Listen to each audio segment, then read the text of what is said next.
Hey there! Welcome to SkyGems Academy podcast. At SkyGems Academy, our vision is to build a community of new generation leaders with strong core values, high level of self-awareness, high self-worth, and passionate individuals who will give back to the community and the environment. We are focused on delivering high-quality blended online learning of 21st century life skills delivered and taught online, practiced and perfected offline. Our philosophy is to inspire, educate, and nurture. We work towards inspiring and igniting sparks. We listen, we coach, we fine-tune and accelerate the mastery of 21st century life skills for various age groups. Our blended learning programs are curated from the early years to above 60 years old, as we believe in providing high-quality, lifelong learning for everyone. SkyGems Academy Podcast Series 1: How COVID-19 Transformed the Education Industry. We will take you inside the minds and behind the scenes of 40 exclusive leaders and educators in the education industry. We've interviewed 40 exclusive educators and leaders in the education industry worldwide, starting with China, where the pandemic initially started. You will hear from the leaders in the education industry sharing candidly their views on the possible changes that will take place in the education industry post-COVID-19. Be sure to tune in to SkyGems Academy Podcast Series 1 to listen and learn from the amazing stories, experiences shared, challenges faced, and techniques used by educators in different cities and countries to adapt and overcome their challenges personally as well as professionally in their respective roles in the education industry during the COVID-19 pandemic. Now, let's dive into SkyGems Academy Podcast Series 1. Introducing to you our host, Alyssa. Hey guys, it's Alyssa. Hope everyone is keeping well. SkyGems Academy Podcast is a passion project that my team and I kicked off in early 2020.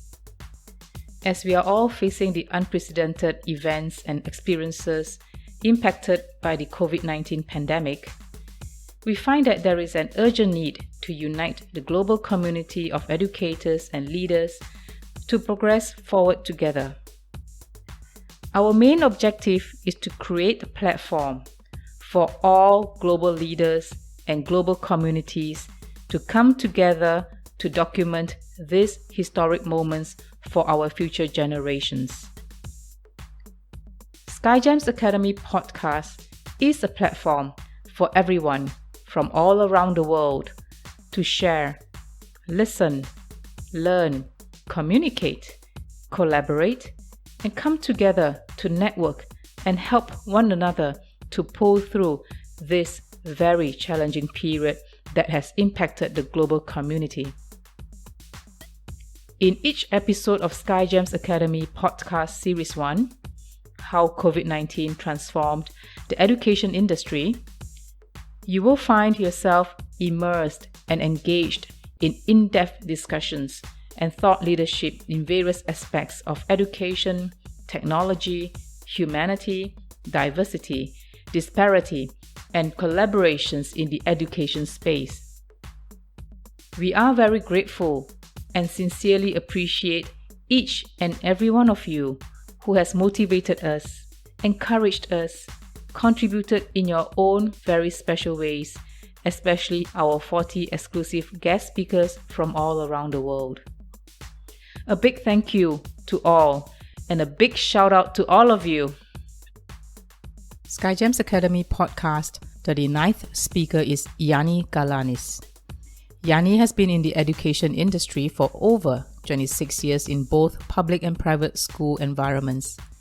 This includes 21 years with Haileybury, where he taught physics and chemistry to senior school students and held a range of leadership positions such as head of department, head of student leadership, head of house, head of physics, head of preschool, and deputy head of senior school. Yanni has also been a part of Haileybury's wider China programs in Chengdu, Beijing, Shanshui, and Wuhan that have enabled them to be the biggest provider of Australian secondary education in China and the rest of Asia. He is currently the international principal of Australia's first Sino-Australian school, the Haileybury International School, Tianjin, and has contributed to overseeing their academic programs and systems over the last 4 years. Yanni has a fundamental belief that all his students should not only be provided with key pathways to oversee universities, but with opportunities to experience creativity, passion, and curiosity during their time at school. Blended learning of face-to-face live teaching and online learning will complement really well. Online learning enables us to connect seamlessly with students at home, over the weekends, and globally, anytime, anywhere, said Yanni. Now I'm pleased to present to you Yanni Galanis. Today, we have the pleasure and honor of having Yanni Galanis, all the way now based in Tianjin, China, to share with us his views in SkyGems podcast, episode 39. Hi, Yanni. How are you doing? Welcome to SkyGems podcast. Hi, Alyssa. Great to be able to talk to you, and hello to everyone, all the SkyGems listeners out there. It's good to connect with them as well. Thank you so much, Yanni. Real pleasure to have you here today. And thank you so much for taking time off your busy schedule and on your holiday to talk to us and share with us your views. Really appreciate that.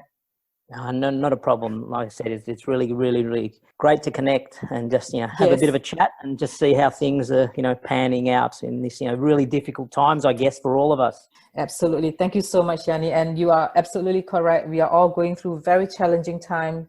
And I think everywhere across the world, no matter where we are, facing different challenges at different phases of the global pandemic that we're all in, COVID-19. Before we carry on to the podcast episode for today, would you be able to at least say hi to the listeners and introduce yourself? Over to you, Yanni. Well, hello, everybody. Yanni Galanis here, obviously. So as I've been introduced, I'm the international principal of Haileybury International School, Tianjin, which is a larger conglomerate, I guess, of Haileybury, Australia. We've been in operation here in Haileybury, Tianjin since 2013, and I've been here for the last 4 years looking after the school. But I have a really large connection with Haileybury, Australia. I've been with them for over 20 years. And particularly Haileybury, Australia, I guess as well, we've been involved in education in China from 2008. And we've got schools throughout China in, Beijing, in Wuhan, in Shanghai, in Chengdu, in Qingdao, where we teach Chinese national students Australian curriculum and give them a pathway to Australia, UK and Canada as well. And we've been doing that, like I said, from 2008, and I've been involved in that part of the program too. But in 2013, we decided to set up our own campus here in Tianjin, and we're sort of at about 1,000 students, and all the way from year 1 to year 13. And I look after the international part of the school, which is, English sort of program from year 1 till 9, and the whole of the senior school as well. And it's been challenging, but also really, really rewarding to be involved in that as well. Thank you so much, Yanni. That's a really rich experience that you have all the way from Melbourne and now in Tianjin for so many years. Thank you so much for giving us that wide scope of cultural understanding, also diversity across years and also across geography. Thank you for being part of our SkyGems podcast. Pleasure. So we were earlier talking about COVID-19, the global pandemic, and I wanted to know, and I'm sure the listeners would like to know, how do you feel about the current COVID-19 pandemic, which actually started in China, and you were in China back then, weren't you? Spring Festival period in February, January timeframe. Yeah, look, absolutely. It's been challenging, I guess, for all of us. I was actually in Japan for about a week, and then I came back to Beijing around January 13th, 14th, when it sort of was at its real infancy. And it was actually holidays, obviously, and, all our students, because we're a boarding school, so all our students were gone back to their hometowns. And I remember as soon as I landed, a couple of my friends, said, "Oh, Yanni, look, be careful, make sure you get a mask. There's some virus going around." And so, the next sort of couple of days, really became, more prevalent that, something was seriously wrong. And within about a week, we pretty much knew that this is quite serious. And for us, it was sort of going into, management mode, we first of all had to then check where are our staff, where are our students, are they safe? So that was the initial sort of response for us. So that kicked in quite early, I guess, Alyssa, and, didn't really give us much of a chance. But the safety was the biggest early signs for us to look, where is everyone? Can we account for them? How are we going to ensure they're safe? And particularly also for our international staff who, we have a big responsibility for. And they were not only all over China, but they were also in other parts of the world too. They'd gone for their break too. So that was my early experience, I guess, for the pandemic. That is really very challenging, especially when you are back from a holiday in Japan and then touchdown, and there you are having here all those news, and then really everything accelerate very quickly, I assume, during that period. And then you hit into the Chinese New Year, right? Spring Festival, where, as you say correctly, most people are out on holidays and you have to manage all that. I'm sure that was really challenging, and I could imagine a lot of things going on in your mind and also your team. So thanks for really sharing with us the initial stages. And how is it right now? Because I know China, things are much better. Now we are talking of, today is the 28th of July, isn't it? 28th of July today. So how is it things now in China? Is it better? Look, I guess it is, obviously better than most other parts in the world, I guess. But I think, Dalian just recently has had another spike, Urumqi as well. So there are these little hotspots, but I think and in Beijing just came off one as well. Yeah. But I think China, we're managing it really, really well. And particularly if something does happen, what I found in China, it's quite interesting because they really go into, lockdown mode and really try to manage it as quickly as possible. The other experience for me, because we are Haileybury International School Tianjin, but we've got a very, very big connection with Haileybury in Melbourne, Australia, whereas now they're going into, again, their second lockdown, and our year 1s to year 9 back in Australia have to go back online. And so there's all that. So I guess I have mixed feelings. I know the question is, how are China handling it? That whole connection with Australia is still there for Haileybury. And particularly, we would normally at this stage, we would be normally sending staff back to Australia for training, and we would also be receiving staff here as well. So there's all of that that's in the mix. But having said that, Tianjin have got some really very, very in-depth regulations. So, all my staff at the moment, my homeroom teachers, they're all daily reporting, on their students and where they are. And, we have to do that daily still. So even though the whole pandemic, I think, is under control, the measures that have to happen are also, still stringent. And then I guess the last thing I want to, talk about that, I guess, Alyssa, is, September 1, we're due to go back, and we just don't know what that's going to really look like. Because, at this stage, what are the measures that are going to be put in place? Are they going to be the same as we were left when, there wasn't a lot of cross-mixing even in schools? So there's a lot still going on, even though the country is safer. It's good to know that things are still under very tight control, where actually very much needed in this pandemic situation. So at least you know what will take place and should this to happen. So there's a lot of contingency plan in place. So that is reassuring in my view. I think you're right. Thank you, Yanni. Yanni, you mentioned all those earlier on, and would you be able to share with us some of the key challenges that you faced during that period, and how do you overcome them and also adapt as you go along? Yeah, well, I guess the key challenge for us was in China, it happened very sudden. People and the children and the staff were on holidays, so everything happened really quickly. Yeah. And the fact that we had to find out where everybody was, and that was challenging in itself, and everyone was remote. So to actually get a team together, so we had to act very quickly in getting a team together to actually manage the whole pandemic at that time. So I think that was our first challenge. And then pretty much the government in China announced, okay, schools are not opening, everyone's going to be in shutdown. So that's the second challenge. And how do we manage our online education? And I guess we also then had, the third challenge was all the staff that were overseas and who couldn't come back. So all those challenges, really were quite tough, to be honest. And I guess the way we managed it was communication was the number one for us. We formed, little subgroups, I guess, and working parties and basically assigned them with specific tasks, and they went away and managed. And look, we had a lot of help with the local education bureau. They were in daily contact with us and the principals unit. So yeah, like I guess collaborating and forming working parties helped us immensely, and to be able to really communicate. But it wasn't easy. It was sleepless nights, to be honest. I don't think anyone was really set up to go online straight away without much warning. And so, but we got there, and and we survived, and that was the main thing, I guess. Yeah, I think it's really an experience that we all have never gone through before, and now going through, and also went through, and all of us learning at different stages and different phases, and also different things. And which is why it's really nice to have SkyGems Academy podcast to share different experiences and provide that learnings to everyone across the world. So thank you, Yanni, for being part of it. Yanni, in terms of the challenges that you face, some of the techniques that you use either to adapt or overcome those challenges, would you be able to share how do you do that so that we all can learn from you?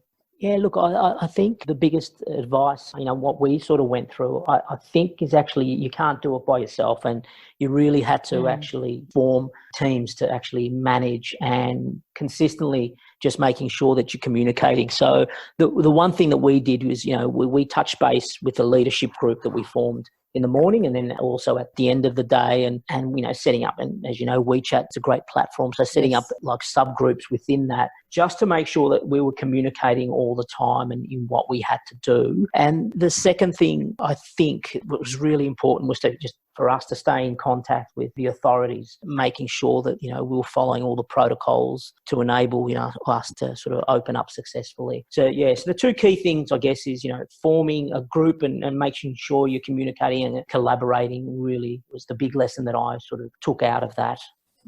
That is really good in terms of bringing people together, right? And I think that is, one key thing that I see a lot going on with, even though most of the things are done remotely, but we are coming together as a community, as a team to help one another to pull through this. That's remarkable. Absolutely. And I think, Alyssa, as well, I think people surprise you, Yeah. And that's the big thing, that people do step up. Yeah. And, you think that was the big thing for us too. A lot of people stepped up. We gave them that opportunity, and they did pull through. It's really nice to see the characters and also personalities that shine through during this pandemic period. That really the good and the bad, I guess. Yeah, I know. I was just going to say, those really inspires us, right? But then on the flip side, you see the negative part of it, which is really sad, and we hope that will change over time. Yeah, absolutely. Yeah. So in terms of education, which the industry we are in right now, how did COVID-19 change the industry so far, Yanni? And what are your views in terms of the future of education post-COVID-19? Well, I guess from an education point of view, I think the biggest change has been the fact that, everyone was forced to go online and to learn in a different format. I think IT has always been there and available, but, it's always been complementary. But the COVID, pandemic situation has forced everybody to go online. So there's been a big shift in, I guess, for how we've then been imparting information to the students, I guess. The one thing, though, that I think we've got to always keep in mind is there's not this sort of parity. There's not this equal opportunity for everybody. You have the rich and the poor. And so when you think about there's countries out there that don't have proper internet access, and whereas other countries do. So there's always that to keep in mind. But I think the big change has been the fact that how we've been forced to impart our knowledge during the pandemic. And you see it again now back in Haileybury in Australia, that they had gone back to school and now they've had to go back online. So it's this whole different methodology of how do we want our students to learn. Look, there's different views. I've done a few interviews back in Australia as well, and different views, I think. I think people, there's this big expectation that, the online environment's going to change, drastically. I don't agree so much. I do think it's going to have an impact. Yeah. But what we found with our students, our students were online from February all the way through to May. And what we found once we were able to get them back, they all missed the connection of actually live in the classroom, connecting with their other peers and particularly connecting with the teacher. So I think that has been something that I think people, are not really understanding. But I guess where it's allowing us to actually bring in different methods while we're face-to-face. So the integration with face-to-face live teaching, the online, I think, will complement that really, really well. It will allow us to give bigger lectures. It will allow us to connect with students now at home, over the weekends. It'll allow us to actually connect more freer with, Haileybury Australia, students and students. Yes. So there's all those sort of opportunities, I think. But I'm still of the opinion that teaching is teaching, and, instructional teaching is only going to ever be complemented by, the IT online sort of environment rather than take over completely. However, there's the sort of other side, I guess, and my son in particular, he's at university, his first year, and I know that universities, particularly US, have had to go online. Back in Australia, have been the same. They've done a lot of their courses now online. Yeah. And I think that's something that I think will free up post-COVID, I guess.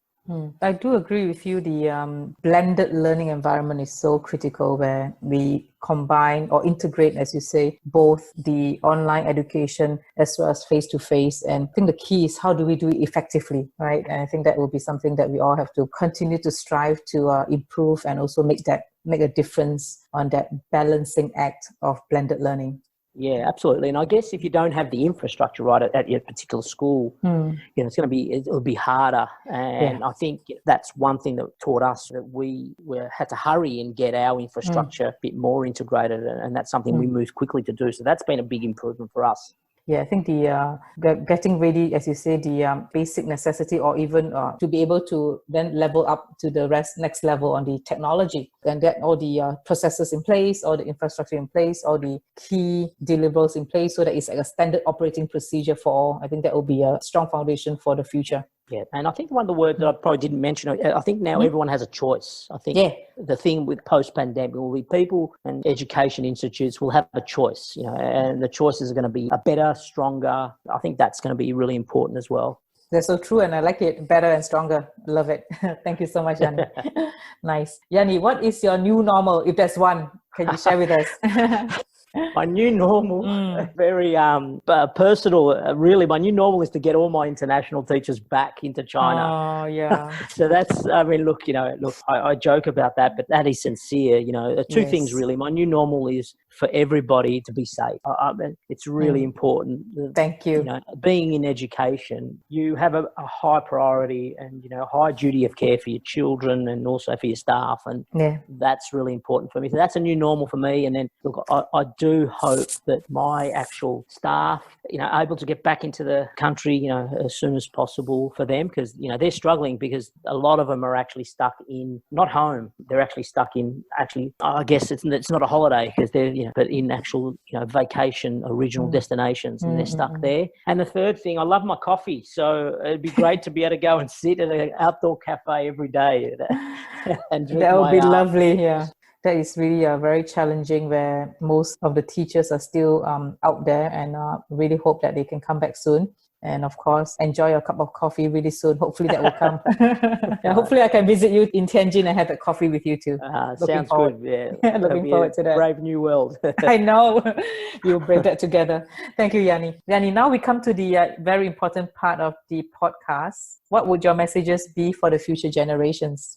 I guess the future generation is really important, because I guess that they will have a really big say in how and what happens to our world, I guess. And I think they have a responsibility in how they, react to what's happening now, which will, hopefully hold them in good stead in how they can then impart that as the future upholds. I was doing some reading, the last couple of weeks, and, this generation have known no other. They've just known computers, and they're IT savvy and tech. And I guess really important message to them is have a think, how and decisions that you make, not only, as you work your way through study, but as you work your way through life, how is it going to have an impact on society and the people around you, I guess.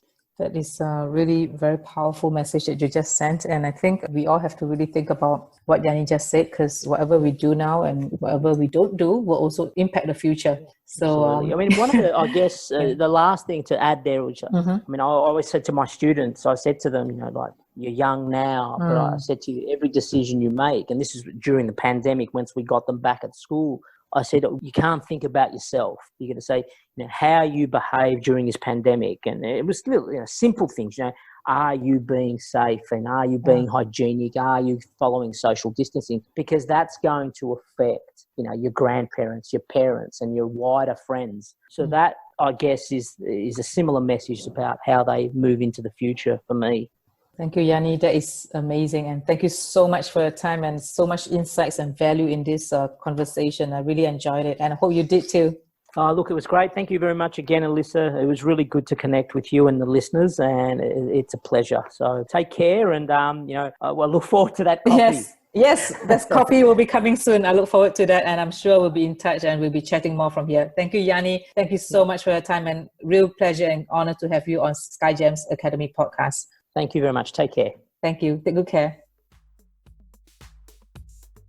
We hope you enjoyed today's episode at SkyGems Academy Podcast Series 1 on the topic of how COVID-19 transformed the education industry. If you enjoyed today's episode and you love the vision and mission of SkyGems Academy, can you please help us to convince others to tune in to SkyGems Academy Podcast too? Please kindly subscribe to SkyGems Academy Podcast. Please also kindly leave a quick review and rate SkyGems Academy Podcast on Apple Podcasts, Spotify, Google Podcasts, Anchor.fm, Breaker, and various SkyGems Academy's podcast channels. That would mean the world to us, so thank you so much for your support.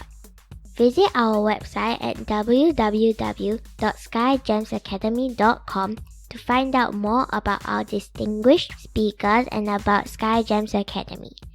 We appreciate you and your continuous support. Thank you for tuning in to SkyGems Academy Podcast. High five and peace out!